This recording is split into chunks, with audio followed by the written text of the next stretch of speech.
ہم میں سے لوگوں کی زیادہ تر اکثریت جو ہے وہ شیپ مائنڈڈ ہے، یعنی ان کے سامنے جب بھی کوئی مذہبی رہنما یا سیاسی رہنما کوئی دھویں دار تقریر کرتا ہے تو وہ اس کی تقریر سے متاثر ہو کر اس کے پیچھے لگ پڑتے ہیں۔ وہ اپنا ذہن شریف بالکل نہیں استعمال کرتے کہ یہ بندہ جو بات کہہ رہا ہے وہ سچ کہہ رہا ہے یا جھوٹ کہہ رہا ہے، یا یہ جس قسم کے وعدے کر رہا ہے کیا وہ پورے بھی ہو سکتے ہیں یا نہیں ہو سکتے ہیں، لیکن یہ اس کے پیچھے لگ جاتے ہیں اور بغیر اندھا دھند اس کی تقلید شروع کر دیتے ہیں۔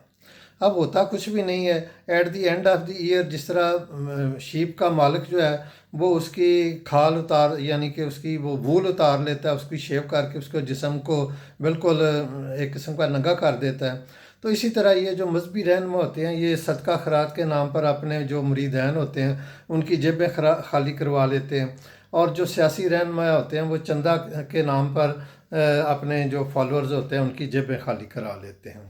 اور پھر یہ ہوتا ہے کہ جس طرح ایٹ دی اینڈ جو شیپ کا مالک ہوتا ہے وہ شیپ کو ذبح کر دیتا ہے، اسی طرح یہ جو سیاسی اور مذہبی رہنما ہوتے ہیں یہ جلسے جلوس کرتے ہیں اور اس میں غریب عوام کو آگے کر دیتے ہیں، وہ ان سے پولیس والوں سے کٹ کھاتے ہیں اور کوئی وہاں مر جاتے ہیں یا کوئی زخمی ہو جاتے ہیں۔ یہ میرے اپنا دیکھنے کا واقعہ کہ میرے اپنے محلے کے جو دو لوگ تھے وہ اسی طرح ایک شیپ مینٹیلٹی کے تحت یا ایک کراؤڈ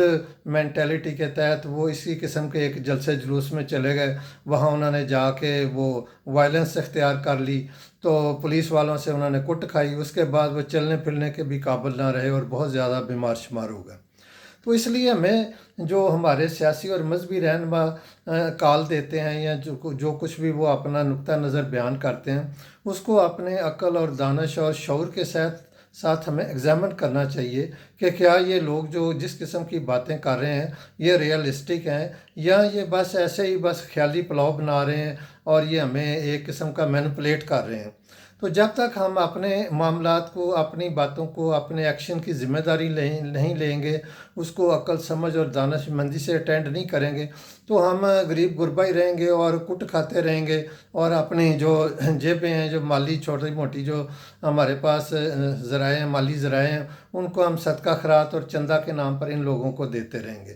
اب آپ یہ تو ایک اظہر من الشمس، یعنی ایک واضح ترین بات یہ ہے کہ سیاسی اور مذہبی رہنماؤں کے بچے جو ہوتے ہیں وہ تو یو ایس اے میں اور یو کے میں تعلیم حاصل کر رہے ہوتے ہیں، جبکہ جو ان کے فالورز ہوتے ہیں ان کے بچے پرائمری بھی نہیں پڑھ سکتے ہوتے، گورنمنٹ اسکولوں میں بھی نہیں جا سکتے ہوتے کیونکہ ان کی آمدنی کم ہوتی ہے، اور جو کوئی 4 پیسے ہوتے ہیں وہ صدقہ خیرات اور چندے کے نام پر یہ لوگ لے لیتے ہیں، اور جو یہ وعدے کرتے ہیں جی مفت ایجوکیشن ملے گی، یہ ملے گا، وہ ملے گا، وہ ایک بس خواب ہی رہ جاتا ہے۔ تو اس لیے ہمیں عقل مندی سے اور سوچ سمجھ کر ان لوگوں کے پیچھے چلنا چاہیے تاکہ ہم اپنے جو قیمتی ذرائع ہیں، ہمارے جو وسائل ہیں، ان کو ضائع ہونے سے بچائیں اور اپنا ٹائم ان چیزوں میں خرچ کرنے کے بجائے کوئی سکلز سیکھنے میں خرچ کریں تاکہ ہماری ارننگ کیپیسٹی بڑھے، تو اس کے ساتھ پھر ہمارے جو حالات ہیں وہ بہتر ہوں گے اور کوالٹی آف لائف بہتر ہوگی۔